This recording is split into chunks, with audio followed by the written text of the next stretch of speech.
अब आपको एक और मतलब सब्जेक्ट वाइज जो छात्र प्रिपरेशन कर रहे हैं खुद को कैसे, अगर उनके पास 1 साल बचा है या आगे तैयारी करना है उनको 1 डेढ़ साल बाद, तो सब्जेक्ट वाइज खुद को कैसे तैयार करें, संहिता कैसे तैयार करें, द्रव्य गुण, रसशास्त्र या अलग अलग सब्जेक्ट मॉडर्न पार्ट कैसे तैयार करें? देखिए, मैंने जैसे तैयारी करी थी, मैं पहले वो बताना चाहूंगा बताइए। कि जो मैंने हमेशा से जो है, जो जितनी बारी बृहद संहिताएं हैं, जैसे चरक हो गया, सुश्रुत हो गई और अष्टांग संग्रह हृदय ये हो गई, मैंने इनको हमेशा से मतलब बहुत टाइम दे के पढ़ाई करी है इनको, मतलब प्रिफरेबल इनको ही दिया है। अदरवाइज जो जो माइनर संहिताएं हैं, जैसे कि रसशास्त्र हो गई, हमारी जो काश्यप संहिता हो गई, शारंगधर संहिताएं हो गई, इनको मैं कम टाइम देता था, लेकिन रेगुलर हमेशा दोनों को कंपैरिजन में चलाता रहता था। मतलब इधर रसशास्त्र भी पढ़ रहा हूँ तो इधर चरक संहिता भी चल रही है। मतलब जैसे दिन में 2-3 घंटे रसशास्त्र पढ़ ली, बाकी टाइम अच्छा। हमेशा मतलब चरक संहिता, सुश्रुत संहिता ऐसे ही पढ़ा करता था। और जो मॉडर्न पार्ट है, मॉडर्न पार्ट का ऐसा है, देखो अब आप आयुर्वेद भी पढ़ेंगे और मॉडर्न भी पढ़ेंगे, तो दोनों तो पॉसिबल है नहीं, पॉसिबल नहीं पढ़ना है हाँ। ना। तो हाँ, तो मॉडर्न में जो है आपका जो यूजी नॉलेज, मुझे ऐसा लगता है आपका जो यूजी नॉलेज है वही काम आता है। अगर जिसने यूजी मॉडर्न से अच्छी से पढ़ी है तो वो पीजी में जो क्वेश्चन आते हैं वो आराम से क्लियर कर सकते हैं, क्योंकि वहाँ क्वेश्चन भी ऐसे पूछे जाते हैं ना जो मतलब बहुत हाई लेवल के होते हैं। अच्छा, तो अगर वो अगर आप और छूटेगा। आप ऐसा है या और अगर आप पीजी में तैयारी कर रहे हैं तो या तो आप आयुर्वेद ही पढ़ सकते हैं या फिर मॉडर्न पढ़ सकते हैं, क्योंकि आयुर्वेद जो होता है वो आपका 80 से 85% कवरेज करता है बिल्कुल ये हाँ। पीजी प्रिपरेशन में। मॉडर्न केवल 5 to 10% करता है। तो मॉडर्न में ऐसा है कि जितना पारिक में दे रखा है उतना आप कर लीजिए, बाकी आपका जो यूजी में है आई थिंक वो स्ट्रॉन्ग होना चाहिए बस। जैसे कि मेडिसिन आता है, सर्जरी आता है, पीडियाट्रिक्स हो गया, गायनी हो गया, ओप्स हो गया, तो उसी टाइम आप उसको इतना अच्छा पढ़ लीजिए ताकि आपका वो क्वेश्चन गलत ना हो वहाँ पे, क्योंकि पीजी की प्रिपरेशन में आपको पढ़ने का इतना टाइम नहीं मिलता है हम्म। तो एक बात जैसे आपने बताई पारिक सर के बुक के बारे में, तो कोचिंग के अलावा सेल्फ स्टडी के लिए आपने पारिक सर के बुक के अलावा और कौन कौन सा बुक प्रीफर करा था या खुद क्या क्या बुक प्रैक्टिस करे थे? सर मैंने जो है केवल संहिताएं पढ़ी हैं, और इसके अलावा जो हमारी कोचिंग से हमें नोट्स मिला करते थे वो अच्छा। जो माइनर संहिता में जितनी भी थी, शारंगधर संहिता हो गई, रसशास्त्र, वो पढ़ता था, और पारिक पारिक पढ़ी है बस। इसके अलावा मैंने कोई दूसरी संहिता नहीं पढ़ी, ना कोई दूसरी बुक पढ़ी है।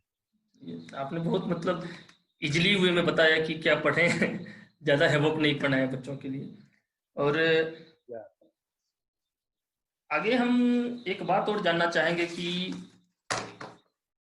जैसे अब ये कोरोना काल में एग्जाम भी डिले हुआ है, तो कह सकते हैं 1-1.5 महीना और है, तो इस समय का सदुपयोग बच्चे कैसे करें जो प्रतिभागी हैं?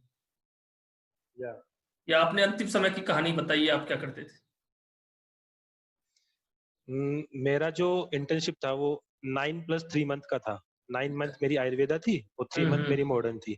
अच्छा। तो 9 मंथ जो हमारे आयुर्वेदा थी वहां हमें काम बहुत करना पड़ता था इंटर्नशिप में, तो हमने बहुत काम भी किया है, उसके साथ पढ़ाई भी करी है।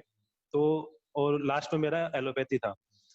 तो जब एग्जाम होना था उसके 1 महीने पहले मेरा एलोपैथी स्टार्ट हुआ। तो मतलब मेरे पास देखा जाए तो कुल मिला के 1 महीना ऐसा था जिसमें मैं अच्छी पढ़ाई कर सकता था, क्योंकि हमारे यहाँ पे जो है मतलब जब इंटर्नशिप हम किया करते थे तो उसमें एक ही पीएचसी पे बहुत सारे लोग हो जाया करते थे, तो टाइम डिवाइड हो जाया करता, जैसे 3 घंटे 4 घंटे ड्यूटी हुआ करती थी केवल। तो उस 1 महीने में मैंने, मुझे ऐसा लगता है 1 महीने में मैंने बहुत अच्छी पढ़ाई करी। लास्ट में मतलब ये हो कि कुछ लोग जो होते हैं वो होप को देते हैं कि नहीं, कि मैं नहीं कर सकता, क्योंकि आई थिंक ये सब्जेक्ट ही ऐसी है, क्योंकि बच्चों के दिमाग में इतना बर्डन डाल दिया जाता है, क्योंकि चरक क्या बोलता है, सुश्रुत जी क्या बोलते हैं, अष्टांग जी क्या बोलते हैं, शारंगधर जी क्या बोलते हैं। तो मुझे ऐसा लगता है कि लास्ट टाइम पे जो आशा छूट जाती है लोगों, वो उनको नहीं छोड़नी चाहिए, हमेशा उनको कॉन्फिडेंट रहना चाहिए कि नहीं, आई कैन डू इट। बस उसको हमेशा वो तैयारी कर, जितनी बार रिवीजन करोगे उतना बेटर है। तो मैंने इस लास्ट 1 महीने में मैंने रिवीजन बहुत किया है। अच्छा, चलिए। संहिताओं का मैंने रिवीजन है। तो ये जो होप खोने वाली बात बताई अंतिम के दिनों में, ये आपने बहुत महत्वपूर्ण ही बात बताई कि कम से कम तटस्थ रहना चाहिए, जितना कर लिया उसको कम से कम रिवाइज करते रहो आप। हाँ, और एक बात आपको पूछना चाहूंगा कि जैसे कुछ बच्चे प्रिपरेशन कर रहे हैं, तो कुछ सब्जेक्ट के लिए वो ग्रुप स्टडी, या कुछ लोगों का आदत होता है ग्रुप स्टडी करने का, 2-3 लोगों का, तो इस ग्रुप स्टडी पे आपका कितना विश्वास करते हैं, या कहाँ तक कारगर है ये? आपका पॉइंट ऑफ व्यू क्या है? देखिए, ग्रुप स्टडी तभी अच्छी है अगर वो फ्रेंडली हो तो। अच्छा। बट अगर ये ऐसा है कि जैसे मान लो 3 लोग हैं, अगर वो ग्रुप स्टडी कर रहे हैं, उनमें से एक मतलब उनमें से एक ऐसा है जो वेल कॉन्फिडेंट है, दूसरा ऐसा उसका कम कॉन्फिडेंस है, तीसरे का और भी कम कॉन्फिडेंस है। अगर वो ग्रुप स्टडी करते हैं तो मुझे ऐसा लगता है कि जो जिसका कॉन्फिडेंस सबसे कम है, उसका और कम हो जाएगा, बिकॉज ऑफ कहीं ना कहीं ईर्ष्या की भावना भी उनमें होती है, बिल्कुल बिल्कुल। जीलेस जिसे बोलते हैं। तो अगर फ्रेंडली माहौल है तो group study is the best, I think, because of सुना हुआ ज्यादा याद रहता है। बहुत। तो आई थिंक जो ग्रुप स्टडी बहुत अच्छी होती है, बस वो लेकिन सवाल, फ्रेंडली माहौल हो तो हाँ ही करें। फ्रेंडली माहौल में।